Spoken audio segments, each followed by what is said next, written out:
Hey, this is Chris on behalf of Pike Killer 101, and I'm going to show you guys how I make some of my handmade basswood crankbaits.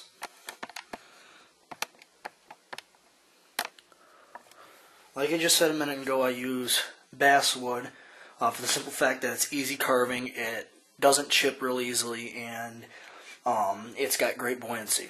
It's a little bit heavier than balsa, cork, a lot of the woods that other people use for making lures, and I like that because it increases your casting distance. One downside to using basswood is it is a slow retrieving bait. It won't have the action at a high speed. You can jerk it and do quick movements with it, but you have to give the lure time to reset before really wrenching it through the water. Otherwise, it's going to turn on its side or it's going to flip upside down. It won't move quite right. Basswood is pretty much only good for slow crankbaits. If you want a fast one, you got to go to the balsa. You got to go to pine. Any wood will work, but different woods have different characteristics in the water. I use basswood for its weight and its casting distance. I start out with a 1-inch by 3/4 inch block, and I start by making markings on it. The markings show the center line all the way down the length, on the side, and on the top. It's got a marking at the 1.5 inch mark from one end, which is where your base hook is going to be. And I have that crossed on the top. I'm going to be drilling a hole there with a drill press for my center hook. After I get the markings drawn out, I print these off of my computer. They're just a simple drawing of the lure that I'm going to be carving.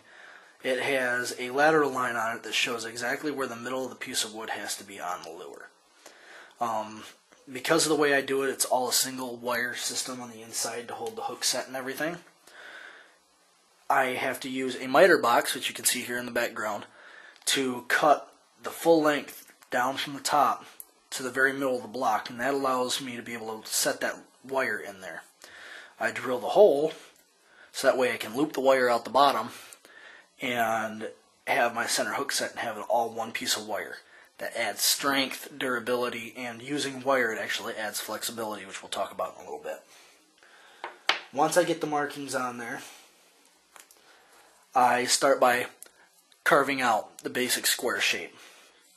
I bought an attachment for my drill, which is on a mini drill press. And I don't know how well you guys can see it, but it's just a barrel sander.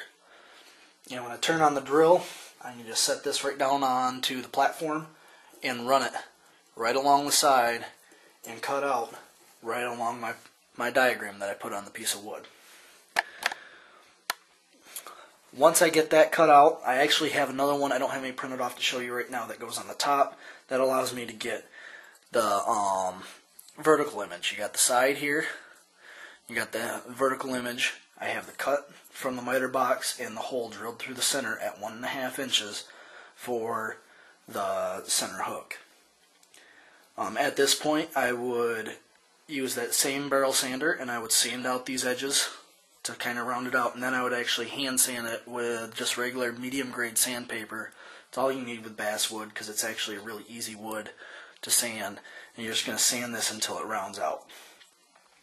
When you're all said and done with that, you're going to end up with something that looks like this.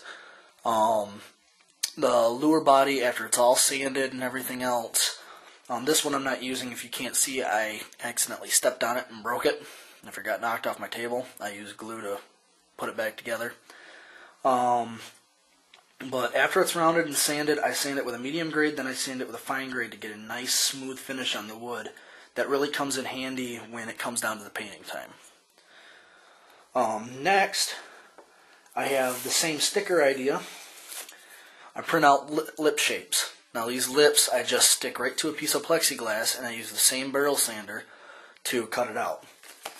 I just stick them on there, take a knife, score it, break it off, and then just start sanding around it until I get that basic shape, which is what this is. I don't know how well you guys can see it on camera, judging it is plexiglass, but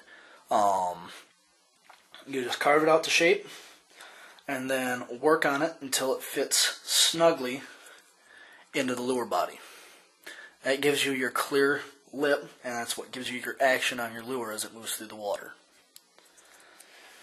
At this point, it's time to make the wiring harness. Now the wiring harness, I use 40-pound test fishing wire, which is actually made for making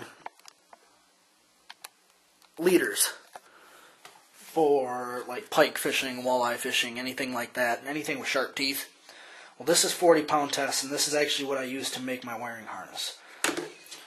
I take and I measure it out on the body of the lure, so I have 1.5 inches at each end, and I would chop it off. Now what's nice is when you buy this wire, it actually comes with these little crimp barrels. To use them, it's really easy. Slide the wire through it, loop the wire back over, and put it back through the barrel. So you end up with a loop. And then you just crimp it down with a pair of pliers. It's really that simple. You'll start by making a loop at the nose, feed the wire back through the center of the lure, put another barrel on it, feed it back, pull it as tight as you can with the nose and with the body, slide it back out, and you'd crimp that.